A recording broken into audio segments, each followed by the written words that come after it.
Hey guys, welcome to Voorhees Now. I'm Olivia Brennan. And I'm Jackie Breda. And with the weather finally kick-starting into spring, Ethan hops into his car and takes us along down the shore to Sandy Hook. And Joe Labita takes us a time out to grab a book at the Bunnvale Library. And finally, we've got the NBA playoffs in full effect. So Reagan and Patrick talk about some of our local fanatics. Voorhees Now starts now.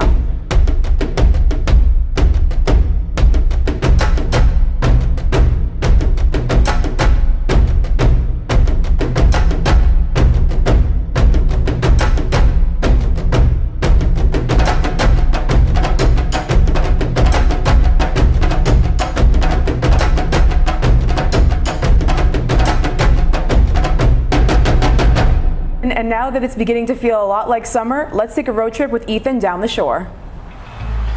On an 80-degree day like the past Saturday in April, the first thing many people will think about is being outside, most likely down the shore.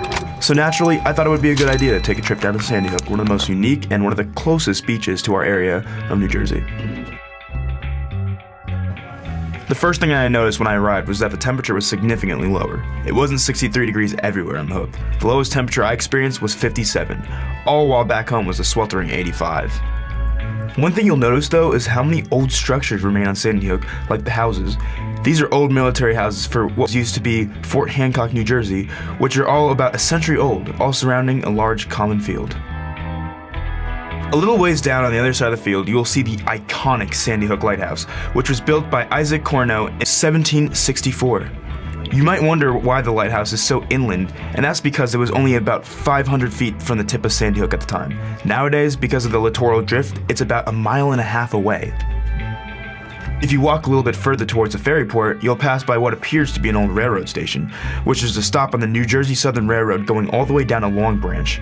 It was later taken over by Fort Hancock and the railroad was closed. If you keep walking towards the ferry port, you'll soon arrive by the bay where you can see for miles. Ferries cruise by with passengers from Bedford and Atlantic Highlands and New York City. The bayside is the milder side with amazing views, great fishing, and it's dog friendly.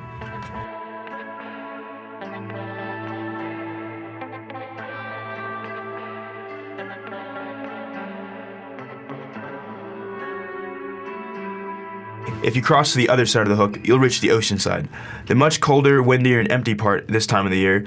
It offers amazing views of New York City's skyline on a clear day, but on an unusual hot day like this, the city's blocked by smog. But don't get me wrong, the ocean side is the place to be. Just make sure to check the local forecast. From the shores of Sandy Hook and for VHSTV, I'm Ethan Blake. See you guys next time. Thanks, Ethan. Recently, Joe Labita got the chance to learn the history of one of Hunterdon County's little secret treasures. Let's check it out. Bunnvale Library is a library that's very close to the school, but not many people know much about it. Let's take a closer look. The small building was constructed in around 1915. Its original purpose was to be a one-room schoolhouse. It served as such until June 1954, and then sporadically until 1963, when it was officially closed. In December 1977, there was a public auction for the building, and it was felt that the building should become the northern branch of the Hunterdon County Library System. In 1978, the building was formally opened as a library. You can see relics of the past in the current building. There is still the original tin ceiling and wooden flooring, as well as the original schoolhouse bell. The lower level has the children and youth collections and hosts story times for young children every Friday from September to May. On the upper floor, there are computers for public use, printers, and the adult collection. Also, there's a display case in the corner that allows for people to share whatever collection they have. It switches collections every month.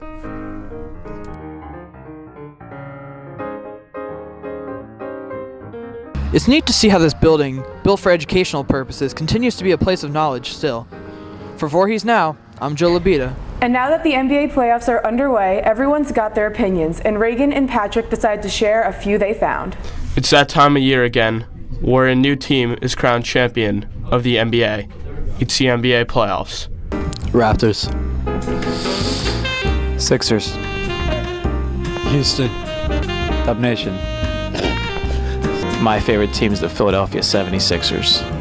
Ben Simmons, because he's unique. He's 6'10". He can handle the rock. He's fast. He passes ridiculous. He needs to work on his jump shot, but the guy gets triple doubles left and right, and he's like the closest thing to Magic Johnson since Magic Johnson. The MVP this year will be James Harden. The NBA championship will be taking place in the beginning of June, where a new team will be crowned champion of the league. Who would they play in the finals? Houston Rockets and 76ers in the finals this year. Warriors over Raptors in 4 games. It's going to be a clean sweep. Raptors over Houston, Game 7.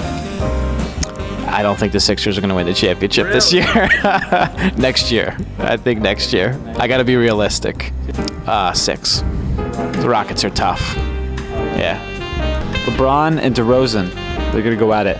Eastern Conference Finals. It's going to be a good one. Legendary. LeBron is the worst player in NBA, and I hope he breaks every bone in his body and DeRozan dabs on him. Who do you guys think will win this year? And finally, we just wanted to remind all of you soon-to-be graduates that the orders are currently being taken for the Memories 2018 video. Check out this promo.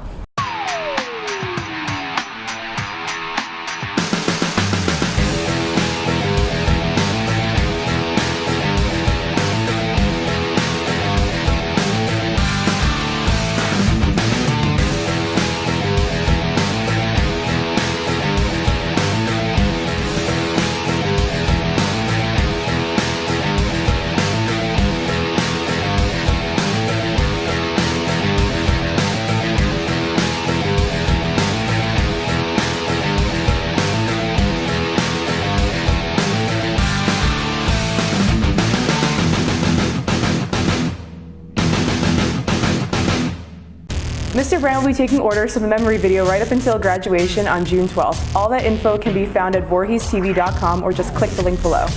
Have a great week.